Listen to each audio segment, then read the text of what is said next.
Hello, and welcome to the Today Show. I'm your host, Christopher Power, with SHOW Halton, your TDC, on the Disability Channel. Our guest today, you may have heard her on the radio or seen her on TV with the SHOW Spotlight about her and her family, so stay tuned.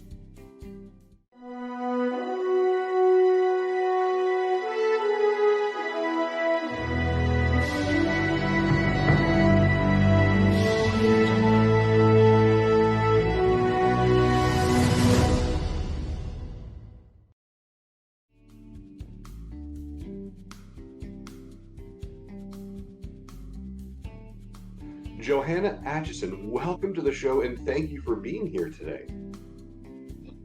Thank you for making me part of this. More than welcome. Now, Johanna, before we get started, how old are you? I'm 8 years old. And what grade does that put you in? Grade 2, going on grade 3. Grade 2, going on grade 3. Now, I understand that today is your birthday, is that right? Yep. Happy 8th birthday, Johanna. Thank you. So we're going to dive into it here. I hear you're a bit of a musical savant. Is there a specific instrument that you enjoy the most?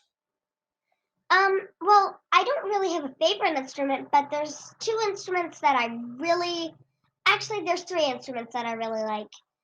My voice, Yes. the piano, and the guitar. Your voice, piano, and the guitar. Yeah. Now, I heard actually with your voice, you were able to sing with the rock star Alex Call. What was that like? It was pretty amazing. I'd like to give a quick shout out to Alex, and I was pretty happy that day. I got to sing my favorite song with him. It's 8675309, Jenny Jenny.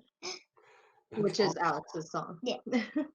Now, how old were you when you got to sing with them? 5 or 6, I can't quite remember. She was 5. She was 5. Okay. And do you happen to remember what kind of emotions were bringing you to that point? Like, how did you get that opportunity to sing with them? I co-hosted the Q Morning Show at Q104, our local radio station, and Mike Aiken, the news reporter there is friends with Alex and his wife, and we didn't even realize they lived in our town. Wow. And he said, well, do you want to meet him someday? And we're like, well, yeah, sure. And we didn't realize that he meant like that day. Yeah, I was pretty happy that day. Well, that's awesome. Now, when you're not busy singing with rock stars, what do you like to do? I like to yodel.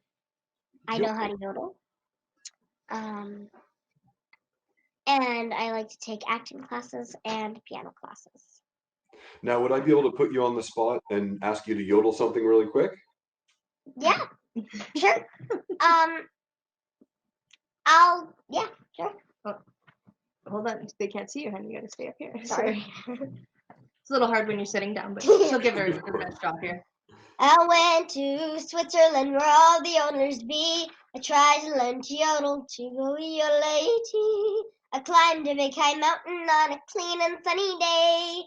Then I met a young gal I could not get away. Oh, she told me to yodel, yodelating, yodelating, yodelating. She told me to yodel, yodelating, yodelating. That's awesome. So, Johanna, you and your family had the opportunity to be part of the SHAW Spotlight regarding diversity and inclusion. How did you get involved with these guys? Tell me more about that. You want me to take that one? Yeah. Okay, so SHAW Spotlight took an interest in our family in 2019. They did a small piece, and it's called Life Without Light. So basically, it just goes around following us with our everyday routines, things that Johanna does that, are not out of the ordinary. It's just our everyday life. My mom explained my blindness, and so, a few years went by, and they just asked if she would host that piece, and the piece itself is a wonderful piece on diversity and inclusion across our country. ways that culture is being taught in different communities, ways that cultures from other countries are being taught through immigration. There's a couple of people with their individuality and coming to terms with who they are, as well as a few disability pieces on, inclusion in assistive devices for kids for sports, as well as our friend Jessie Baczynski Jessie Baczynski and Harley. And he's a paranordic skier, aspiring to be on the Paralympic Team Canada. So it was a wonderful piece, and she just did it so naturally. That's awesome. So the internet cut out there a little bit earlier. When you guys were working for the radio station, what were you doing there, Johanna? I was co-hosting the Q morning show. Yeah, just one morning they sent me a message asking if she would like to be a guest co-host one morning, and I asked her, and she was all for it. And again, just like she's been doing it her whole life. She did the weather. She announced, the traffic. Told a few jokes. They absolutely love her there, and they were so wonderful. They naturally just throw a shout out on her birthday this morning. Yeah, we weren't even expecting it. Well, I was kind of. That's modest. That's fabulous, because we Canadians, we certainly love talking about the weather. So getting you to do it at a younger age is fabulous. How cold was it that morning? Do you remember? Whew, cold. It was like minus 28 that morning. Whew. That's what my friend, not Mike, Ken O'Neill said. Whew, cold. That's like saying traffic's backed up, everyone left the house at the same time, right? Yeah. So Johanna, most people have an inspirational person or a motivation they like to kind of lean on. Who's your biggest inspiration? My biggest inspiration is my sister Anira. I'd like to give a shout out to her. And I'm inspired by my mom. Thank you, honey. Well, that's beautiful. And my dad. Your dad, your mom, your dad, and your sister, your whole. That's awesome. I lean on everybody. That's nice. Well, that's good. Hopefully I fit in that nice category for you. What we're going to do is we're going to take a quick break, but we're going to be right back.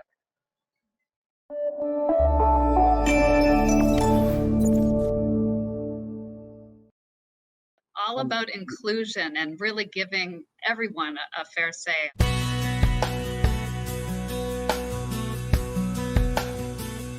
Welcome to the Today Show. This is our flagship show. I am Unstoppable Tracy. I am Zach Damon. It is a pleasure to be here. I am excited. What is up? We have a great show today. Jay Stoyan here for the Disability Channel, the world's only inclusive channel for and by persons with disabilities. Get ready to be inspired, everyone. We have people watching from all over the world, but also all over Ontario. We also take a concerted attention in the veterans community. In moments of stress and trauma, we can get a hold of ourselves. To help make a difference for people with disabilities, to show people how to love themselves or their disability. I appreciate it. I appreciate you guys having me, giving this platform for myself and other people with disabilities. Thank you so much, folks, for joining us for this episode of the Disability Channel of Detroit.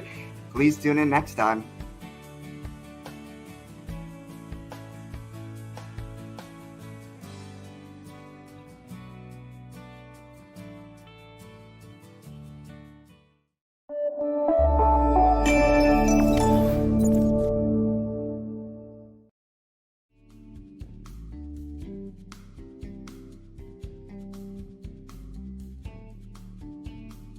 Welcome back to the Today Show. I'm your host, Christopher Power. And with us here is Johanna, who has a hidden talent of yodeling, and she may or may not do it again if I can persuade her near the end. I will certainly, if you want.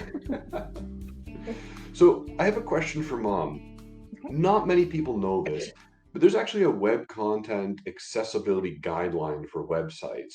Now, it gives an outline to ensure that sites are more accessible and inclusive for everybody, but in your opinion, what do you feel the biggest challenge is when it comes to accessing web content? Well, because she's not quite at that age yet, we haven't come across some of it. But on a social level, it's remembering that when you post a picture, that there are adults just like Johanna on there. And when you post a picture, it is so important to give the details of not just, hey, we had a fun day and a beautiful picture of your day, but to describe what's on that picture, where you are, who you're with, you know, maybe the look on your face if you were so excited. You know, it's making sure that you're including everybody in your everyday conversations.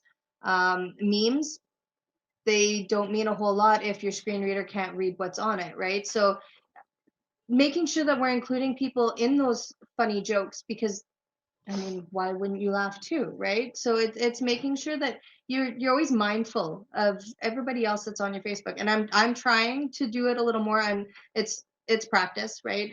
You don't realize it until you live it. And with having Johanna, I have made so many wonderful friends who are blind. So I'm trying myself to make sure that I remind myself that I post, you know, a full description of what I'm posting. So give me an example of what you mean by that. So if I post a picture of Johanna, say at Mount Evergreen having a great day tubing, instead of putting she had a wonderful time and posting the picture, I would want to put, look at Johanna go. She went and had a tubing day at Mount Evergreen, pictured as Johanna in her black snowsuit, the blue sky, the sun shining on a beautiful sunshiny day, the white powdery snow, just as much description as possible. Okay. Now, with being online, have you found that there's any character limit to anything like this so far? No, not that I've known. But we are just moving into that accessible technology with screen readers and that sort of thing. So a refreshable braille display unit will only allow so many characters, but once you've read it, you hit a button and it brings up the next characters for them to be able to read it. Again, we're slowly getting into the technology side of it also, the voiceover. The OrCam. Well, we have so many different pieces of technology that we have yet to explore. But as she gets older, only time will tell what those actual bumps in the road are. Sure. Well, that's neat. So, I mean, when most people hear the conversation of accessibility, you know, we feel that we're doing enough, or we feel that we're doing something that should appease everybody. But a lot of the times we implement things that we think are helpful and that aren't. Is there something that we could implement overnight that you feel would give an amazing impact? Honestly, braille on everything. So I was asked to be a part of our accessibility committee here at our local hospital. Because she has moi. Because I have you, yes. But so for me, when I walk through that hospital, in every section, like the x-ray department, for example, you walk up to it, on the wall, there's a great big plaque. It says x-ray department. X-ray is embossed, the X, the R, and all that. So why is there no braille on it, so that when you're walking the hall, you could trail with your hand and say, you've reached the x-ray department. So it's little steps like that where I have tried to encourage equal literacy. Knowledge is power, right? And if it's not made available, you're powerless. Right. Sorry, So Johanna, you wanted to add? sorry. It's just making sure that information is made available to everybody at all times. I think that's a really good point. If you're embossing letters on signage, I mean, how much is it to get the machine to go down and do braille underneath it as well?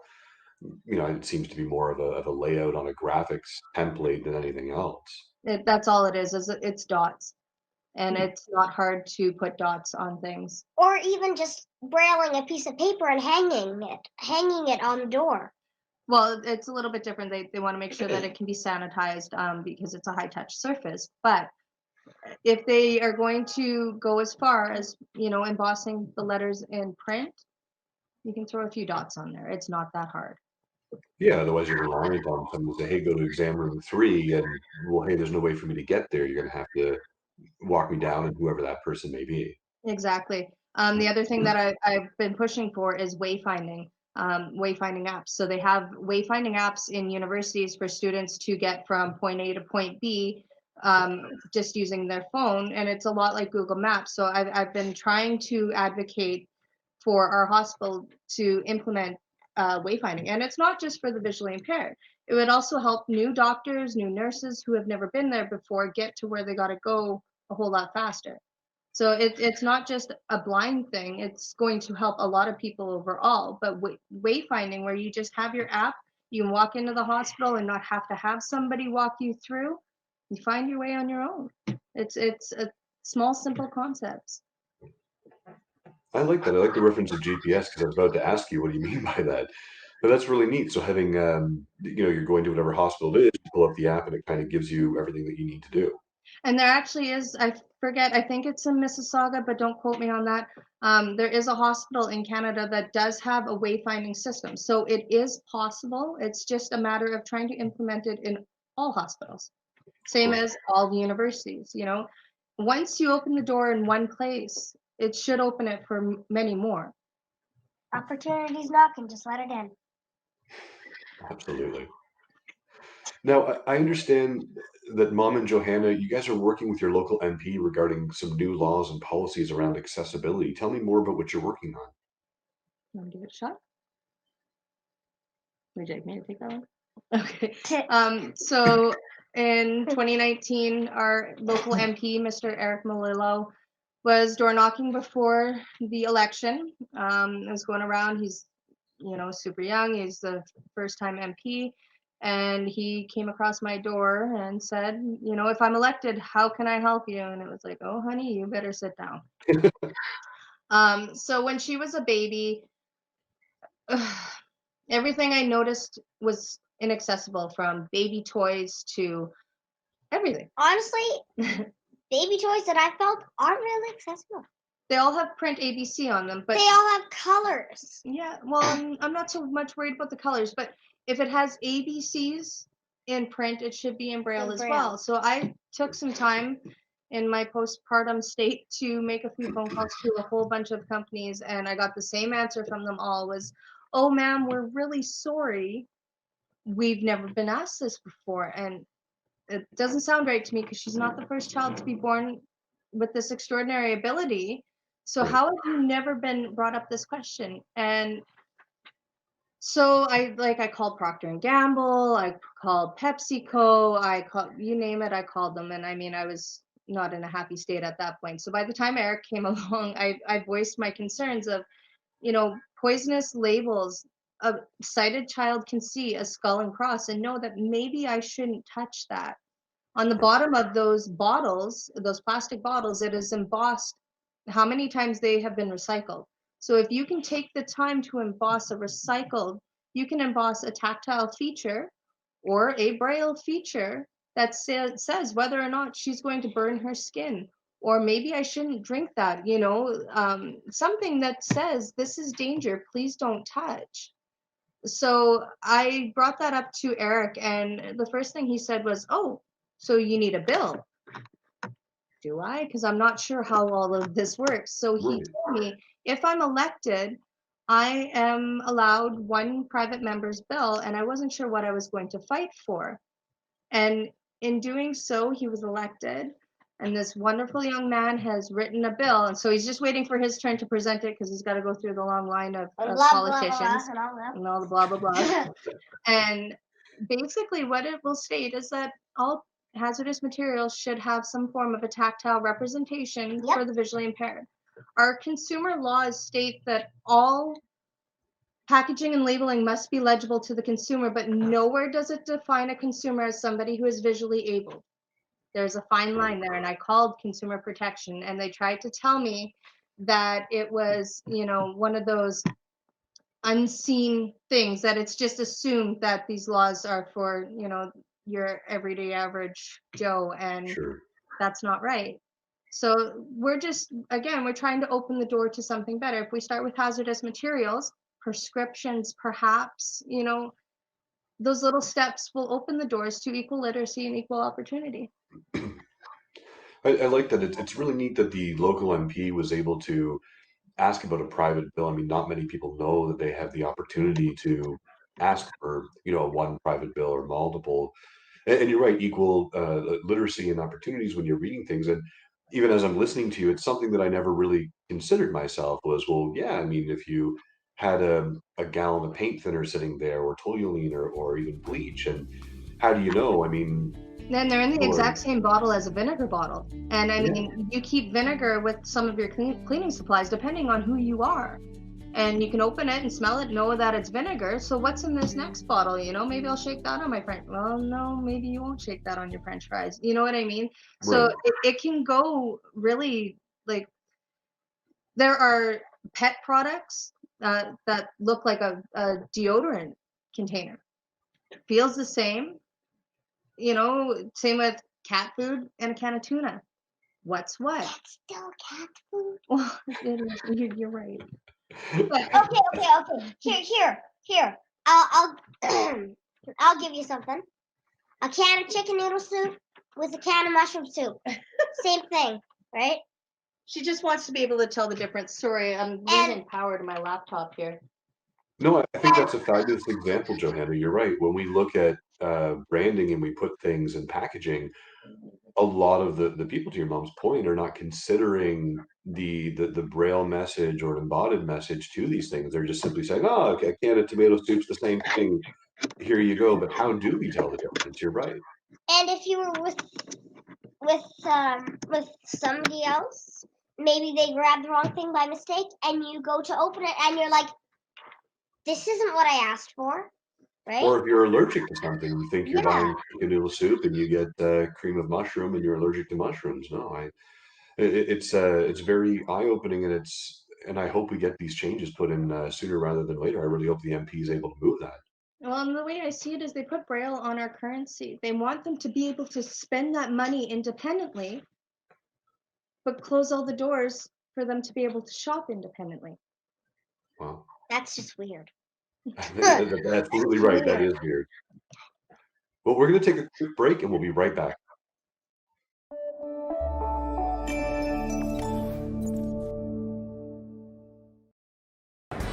Hi, this is Dave Stevens with the Disability Channel. An inability to break out. I'm sitting by the door on the second floor, losing my 7-year war. It's not an illusion, so why the exclusion? Yeah, it doesn't matter. It's about you. So.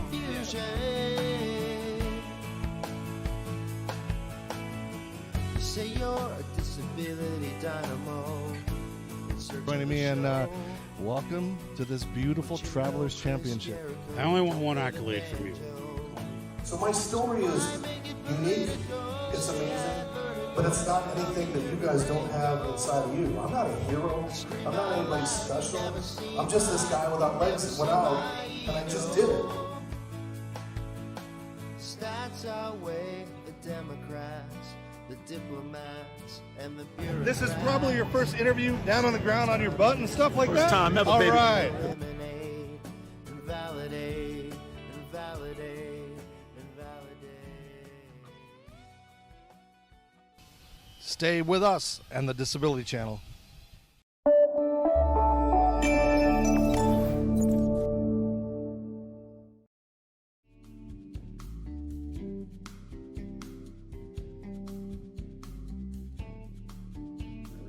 Welcome back to the Today Show. I'm your host, Christopher Power.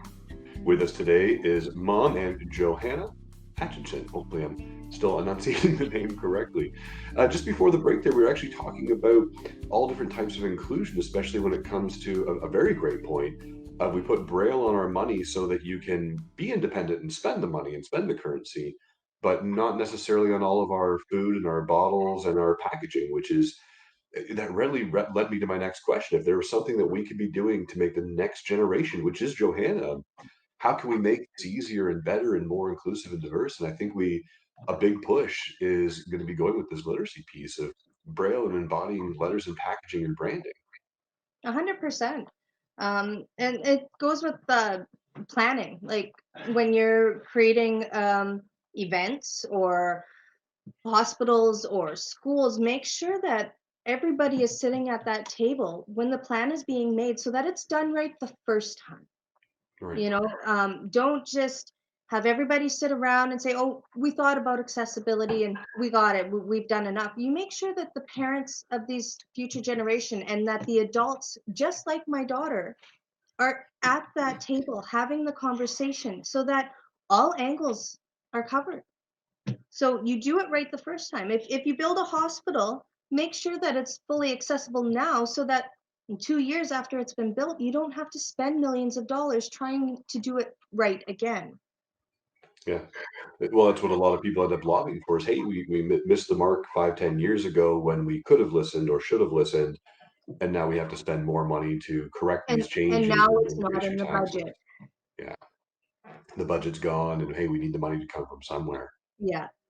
So is there something that has been put in place that you feel is, hey, that was great, we can do better, but that works for a temporary solution or a starting point? Well, again, with the phone calls that I made to all these consumer companies, a lot of it I got, well, there's an app you can take a picture and it'll read to you what's on the can. Tried the app. Didn't quite work. No. Technology fails us. A book, paperback, will always live. Right. Literacy is always there. Technology breaks. It doesn't always work. So just make it accessible in every way possible. Well, even with this app, when you take a picture, if when we put it to the retailers, if you don't have the label showing properly, or if the codes aren't done and you scan something, or maybe I picked up a bag of marshmallows and put it where the chicken soup is because I didn't want to move it back to the aisle, and you come by Barcodes and you aren't scan placed in it. the same place. So when the barcodes aren't in the exact same spot on every package, and you've never seen where a barcode is, you spend 10 minutes just trying to get your camera to find that barcode if you can get it on the camera properly. An LOL surprise and a plastic. So, in your opinion, do you think that you could use this this app that you were referring to for hospitals in some of the retailers at grocery stores? Now, planograms change and things move, but that would be on the retailer to update that. But if you went into your local convenience store with that app and you knew a general sense of where things were, do you feel that that's useful at all? You know what? There's no reason why it couldn't be. And when they're changing, like there are stores where when they're changing prices because something's gone on sale, their codes on the shelf are actually digital. Right. So there would be no reason why, if you had an app that would move you around the store, get you in the right department, and that you could have scan that QR code on the shelf, and what you're grabbing, it, so that it's a bag of chips. But what kind of chips are they? Salt and vinegar? Because I don't like salt and vinegar. Are they I want the ketchup cheesies? chips. You know what I mean? Are they Cheetos? Are they munchies? Are endless? No, absolutely. Is it a bag with 100 Kinder eggs in it that are the same as chips? You never know. Well, all those tech guys out there that are watching, I really hope they take heed to this and start building some better apps and some apps that can really help. I really like what you said. If we can get these apps in hospitals, if we can get them in, Walmart, for example, or Metro, wherever your shoppers are, then I think we're really ahead of the curve on that, especially with the literacy for all of embodying and Braille. I really like what you said. When we can spend the money because the Braille is there, but for toys and for other things, we've missed the mark. So it's almost like we want to keep you in a position of needing or asking for help. And other countries are already doing it. Over in Europe, they're brailing prescription bottles. If you're somebody who has an extraordinary ability and possibly other medical conditions, you want to be able to take your pills independently on your own. But oh man, that one feels the exact same as the last one I took, and my double, and it's. And there is Braille on pill organizers. I can prove that to you. Her grandparents have the have daily pills. ones, and they have Braille on it. Yeah, that's a good start. Like Well, that, but not the individual bottle itself. Yeah, but it's more about independence, right? You don't always want to ask for help. No, of course. I will admit I don't like asking for help, and I am able to do almost everything. Well, except reach for the top shelf. Yeah, I've always been except for the top shelf. Thank you. But it's honestly, it's about your self-pride and your self-worth. And if I can do this, I can do this. I don't want to have to keep asking everybody for my own well-being. And that's what I want for her. I want her to be able to walk into a store with her head held high and no, sir, I don't need your help, but thank you for asking. That's right. You know, never assume that she always needs help. It's okay to ask, ma'am, do you need help? And if she says no, take that and have a nice day. Yeah. You know? I get asked for, do I need help in the grocery store all the time? And it's mainly because I have no idea what my wife sent me in for. Well, I have the habit of asking men who seem a little lost, need help with something? You know, I got my GPS. It's okay. So, Johanna, what makes you smile? Hugs, kisses, and yodeling. Well, with a hint of kisses on the cheek from my puppy. Do you have another yodel in you that you could share with us today? Yeah, sure. I wanna be a cowboy sweetheart. I wanna learn to rope and ride. I wanna ride around the deserts out west from the Great Divide. I wanna hear the coyotes howling while the sun sinks in the west. I wanna be a cowboy sweetheart. It's the life I love the best. Yodelay, yeah, yeah, yolo, oh, oh, yodelay, yeah, yeah, yolo. Yodelay, yeah, yeah, yolo, oh, oh, yodelay, yodelay, yodelay. That is absolutely amazing. I'm so happy you were able to share that with us. She's getting over a cold too, so that wasn't the easiest thing. Oh, it's fine. I mean, the high notes, it's a strain to hit, but she's got it. I got it. Well, dreaming of a better world, it doesn't have to be a dream. Our views about what's important to us, changing policies to reflect the now, creating an accessible world and environment needs to be addressed by our government. I think we've been really adamant on showing that here with Johanna and her mom. And not just over the next few years, or especially during an election campaign. Our views help us to stay focused on what really matters. I'm your host, Christopher Power, and my guest today was Johanna Atchison, a wonderful yodeler, and I'm looking forward to seeing her on the big screen as well. Don't forget to support your local MPs and vote on inclusion and diversity. Don't forget to check out HaltonHillsOnline.com, the HaltonHills.ca, the DisabilityChannel.ca, our YouTube channel for more great content. I hope you have a fantastic day and smile to inspire. Thank you so much for being here with us today, Johanna. Thank you so much for having us, Chris. I just had one more thing to say. Yes. The people watching can always Google Johanna Atchison.